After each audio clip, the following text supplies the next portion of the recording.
Welcome back, everyone. I think this might be the end for old Nevakanezah. They have me surrounded. There's smelly fur, some furry dictator, and a third actual furry dictator. The furries have finally found me, and they gave me this god-awful draft.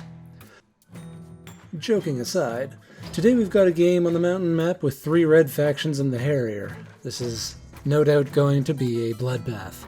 My hand currently blows, so I guess I'll pick cats. Under normal circumstances, I would put my keep on the pass, smack dab in the center of the map, but the warlord's too close, so we'll go for the next best thing. This 6-way clearing is going to be at least helpful in making sure I can get cats where they need to be. Our final faction ends up being the birds, playing God of War, and with our full faction draft selected, the only thing left to do is pay our tribute to Caesar.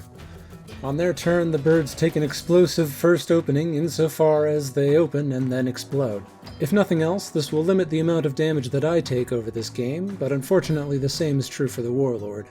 Falling back to the despot means that we'll have to watch how many mob tokens the rats put out on their turn to determine whether or not the birds are going to be a problem immediately or eventually. On their first turn of the game, the Harrier spikes my blood pressure by immediately pulling the sword out of the ruins. With a sufficiently sweaty squirrel player, the Harrier is now fully online, and as the player who's going to have the most cardboard on this map, it's a continuing problem. Fortunately, they have nothing better to do with the rest of their turn, so they pass to me. In stark defiance of natural human behavior, I choose to craft the saboteurs rather than use it for an extra action this turn. Even if I wanted to, I couldn't get full value out of a recruit until next turn, and another warrior probably wouldn't deter anyone who was planning to attack me anyways. More valuable in my estimation is to put my buildings out of reach of my opponents and make sure that any valuable craftables are out of their reach as well by having the saboteurs ready.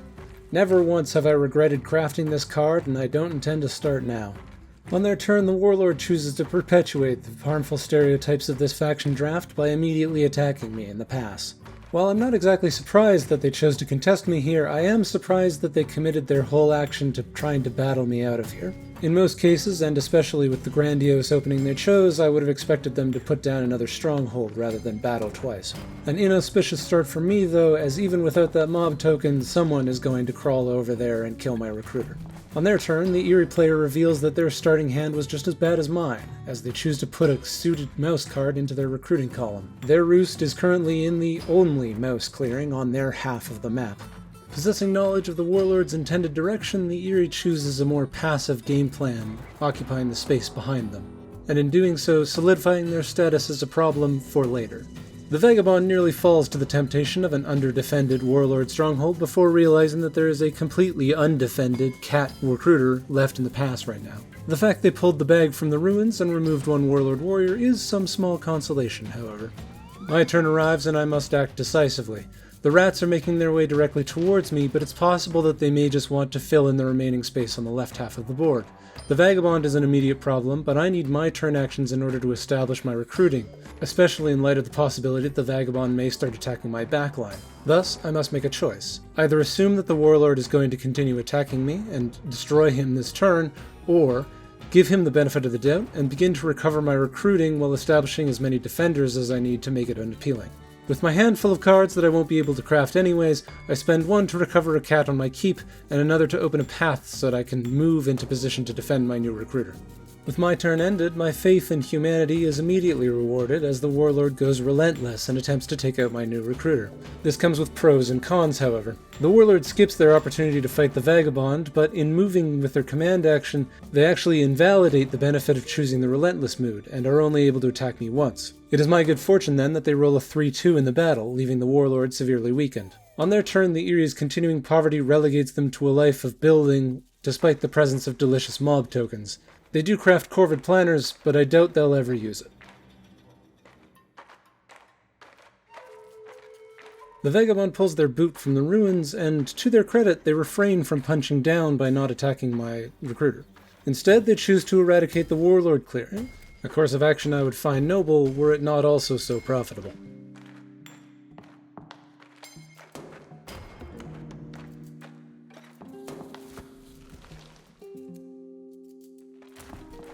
On my turn, I have to carefully consider whether this bird card is more valuable to me for field hospitals or the extra action it provides.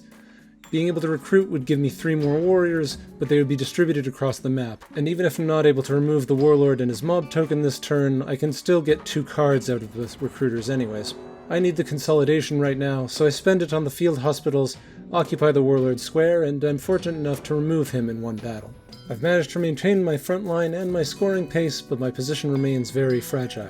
With the warlord removed, the vagabond is the next extant threat, and they know it. They begin coaxing the warlord into attacking the keep on their turn. This outcome would not be quite so threatening were I not sitting on a hand with only 1 card to use for field hospital. The loss of card advantage from having my recruiters destroyed is catching up to me, and the fact that half of my clearings are mouse, while I have yet to draw a single mouse card, is definitely not helping.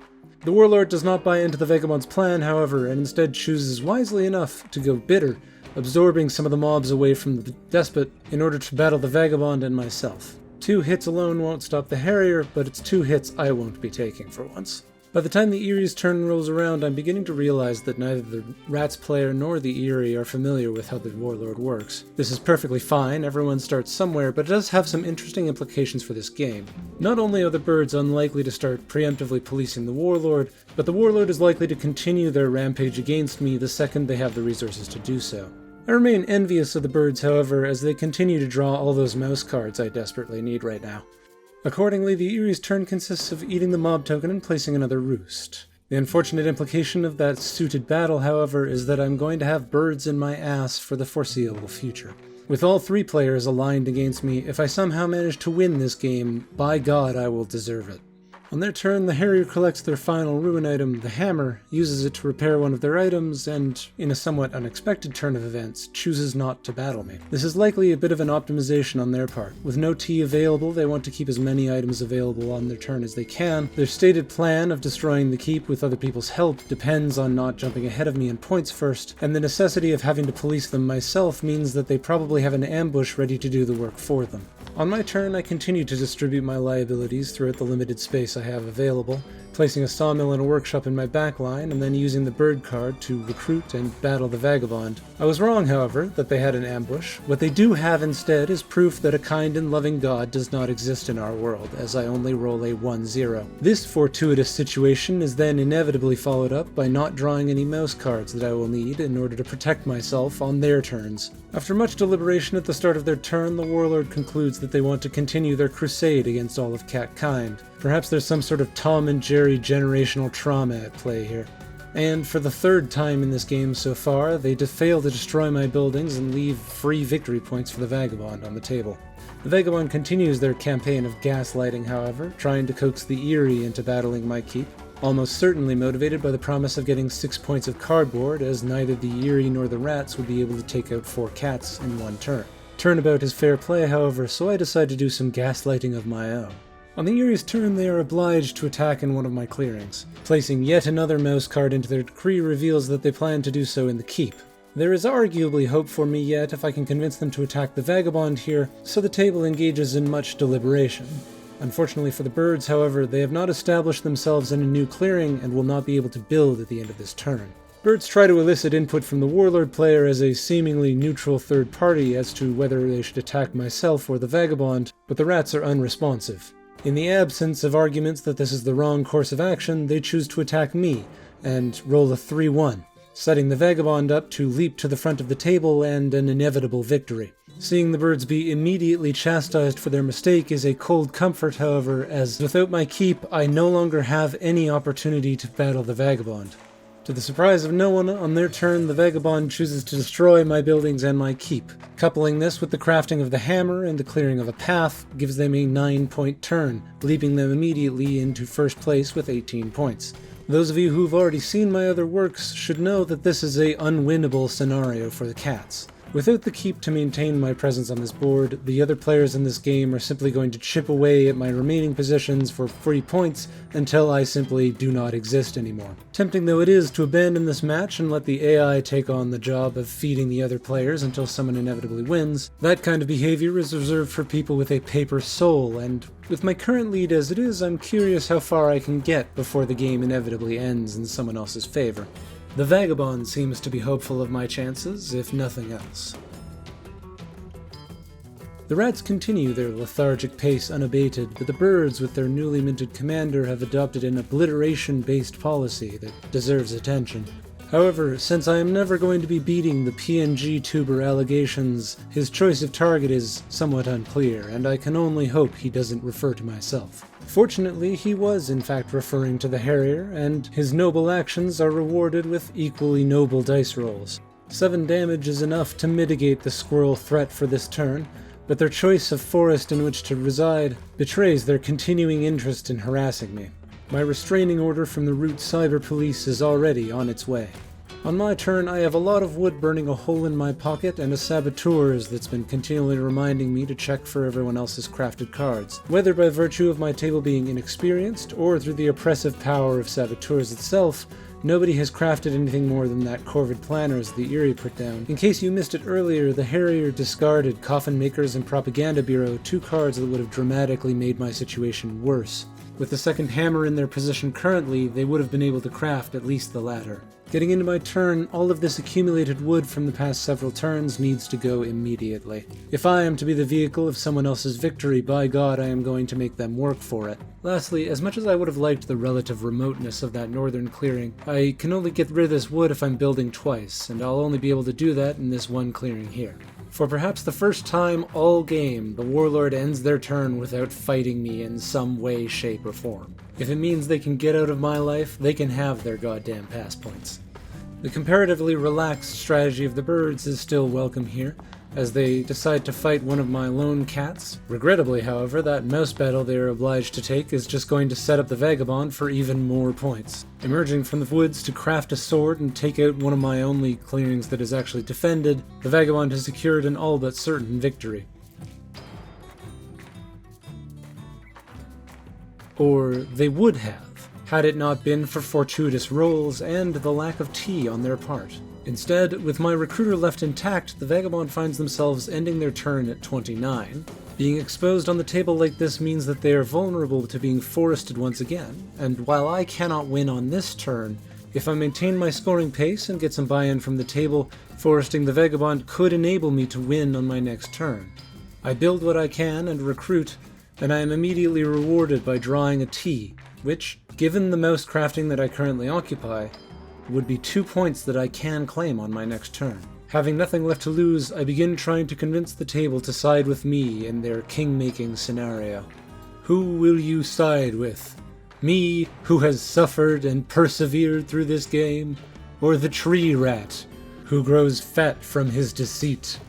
The warlord player, for one, is swayed, either by my impassioned plea or by the scoreboard. Their contribution of 2 damage may be the difference between victory and defeat.